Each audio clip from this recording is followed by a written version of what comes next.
Alright, so this is a comparison of the Alpha Fly. This is the OEM or the fake one, replica. Yun. And this is the original or the real thing. So sa box, obviously there's a big difference. Sa original, malaking check, while on the replica, ganyan na may orange. So let's compare side by side. Yung replica. Okay.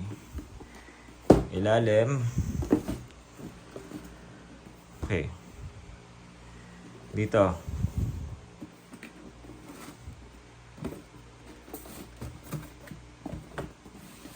Yan. True to size.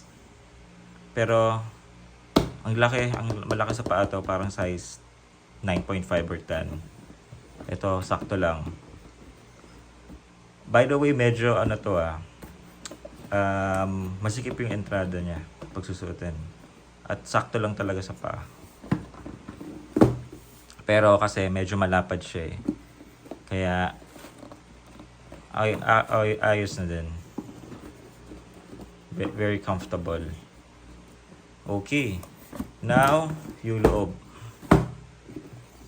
Open muna natin yung... Well, open na natin ng sabay. Anyway, sa original may kasamang ganito. Ang tawag dito. Basta pa, may bag na kasama. Yan. Siyempre, dun sa replica or dun sa fake, wala.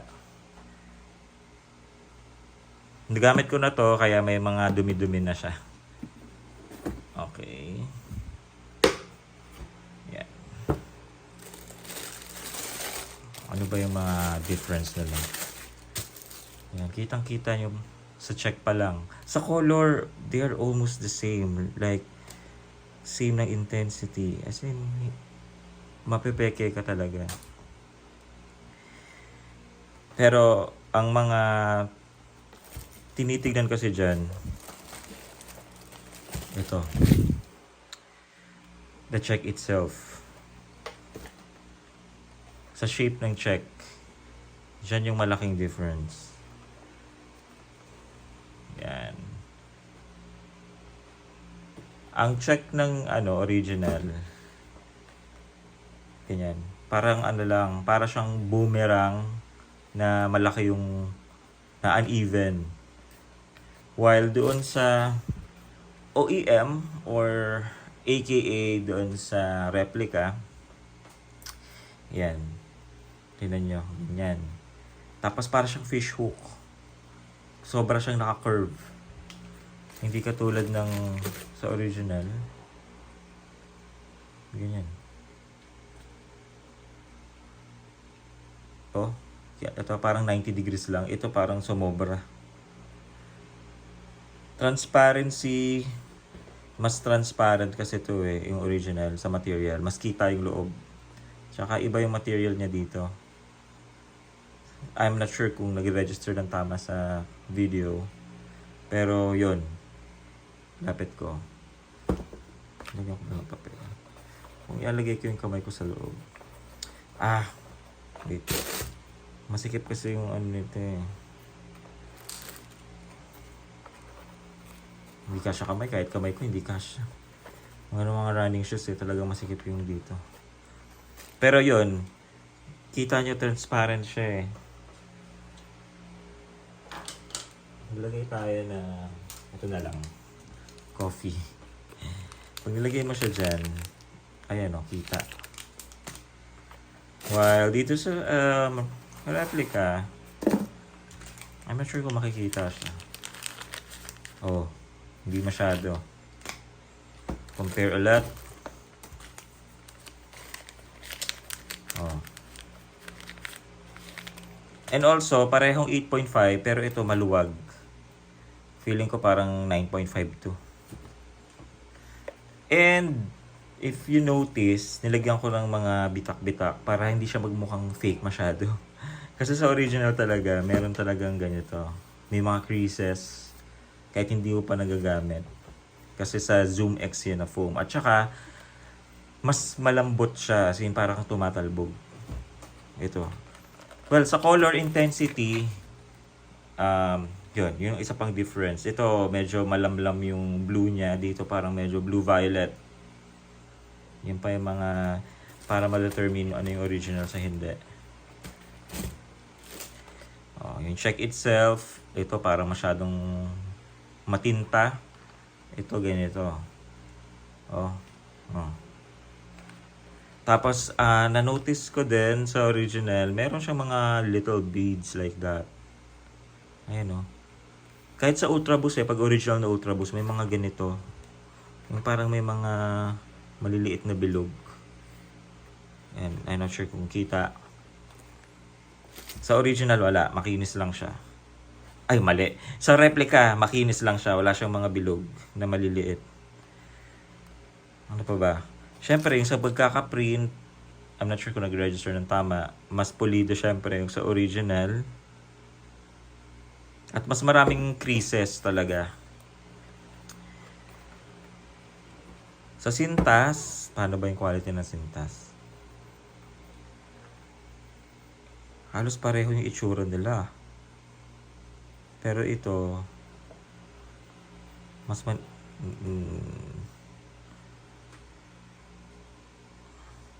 halos pareho lang eh.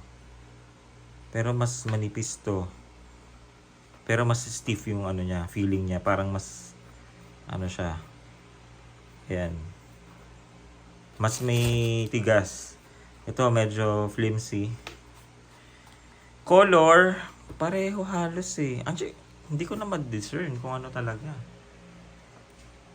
Masyado lang akong, siguro, yung mga bright colored shoes, talagang mahilig ako. Pero ito, this is a fake one. Tinatry ko siyang gawing original, char. So, yung check niya dito sa papala. Sa original, ang check ng Alpha Fly, nasa A lang. Magkabila yan. Left or right. So, nasa A, di ba? Nasa A. Itong isa kasi, nasa likod. So, ginawa ko, binura ko. Wala na siyang check. Lagyan ko na lang ng check. Kung ang tanong, susuotin ko pa ba to? Well, pwede ko pa rin siya suotin, pangharabas. Pero I know, fake siya. Kasi, hindi talaga siya design, especially ganito, hindi siya design for casual wear. Sabi rin yan sa akin ng salesperson dun sa Nike. Kung hindi mo siya gagamitin for marathon, half marathon, pag gagamitin mo siya as casual, at kung ano man, kung pangharabas mo man siya, masisira at masisira siya. Hindi siya ganun ka-sturdy. Siya may technology para bumilis ka tumakbo, but yung material itself, hindi siya ganun katibay. Masisira at masisira siya. Hindi siya pangharabas, wag mo siya pambubundok. Sayang ang 16,000 mo dito. And also, mabilis siya ma-sold out. So, once na nag-sale sa Nike, seconds pa lang wala na yan. So, ang nangyayari, mga resellers, sila yung nakakapagtinda, pero pinapatungan nila ng sobrang taas na markup. Ang highest na check ko is 28K. Siya, obviously, hindi ko bibilin yun. Times 2 na eh. So, ayun. May bagong colorway na dumating. Yung parang purple na may pink. Sold out din in seconds. So, sa men's. Sa women's kasi, meron din, yung conversion nun. Pero, ang pagkakalam ko, medyo narrow yun. Pero sabi kasi doon sa Nike, same lang daw. Pero anyway, basta. Susuotin ko pa rin to, paminsan-minsan kung gusto ko mag-grocery. Or, wala lang, lakad-lakad lang dyan, pangharabas. Sayang din, 3,000 din to. Kahit, kahit hindi siya original. Tsaka, naman siya, mas stiff siya, mas stable nga siya kaysa dito. Dito, pag sinusuot ko to, para akong lumilipad, tumatalbog.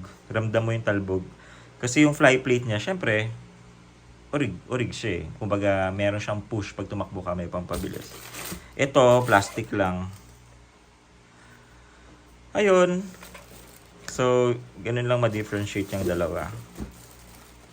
Yung fake and the original. Sayang naman kung itatapon ko to, no? Magagamit pa rin naman siya. At pwede rin ako bumili ng ibang colorway. Pero again, side by side. May difference pa rin talaga sa shape eh.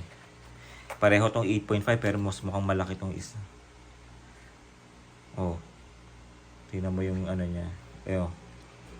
Medyo iba. Iba yung curve ng ano, ng original. Ito parehong left side. Yung pag-check ng ano, yan din. Yung uso, syempre dito mas flat, dito mas bulky.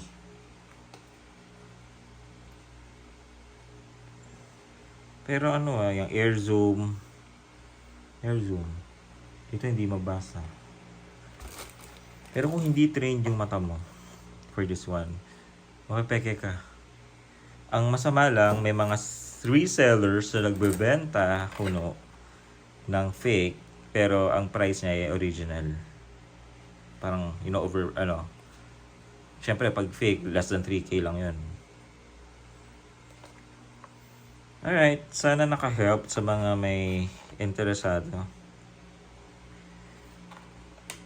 Okay. Ayan, ano pa ba? Ito pa sa ilalim, sorry, medyo madumi na to. Green lahat. Dito may white, yung foam. Isa pa yan sa difference. And overall, mas matingkad talaga, especially dito sa gilid. Mas matingkad talaga to. Overall, mas matingkad pa rin yung original. Okay. Ano pa ba? Yan. Mas matulis. And then yung sa sulat, syempre mas crisp. Kumbaga sa printer laser, ito bubble jet. Parang ganun. Char. Dito, ayan. Hopefully, nakatulong sa likod. Maganda din yung pagkakakapi nila. Pero, may mga iba pa rin yung texture ng tela na ginamit. Pero sa mga sulat, almost nagaya nila. Ayan.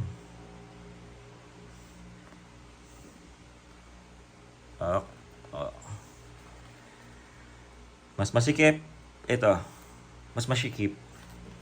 Ito, maluwag. Gagabitin ko pa rin. Pang ano ko lang, harabas. And ito, original. Okay? Hindi ko muna gagamitin. Or, pag gagamitin, tatanggalin agad. Baka masira. Ayun lang. Thank you.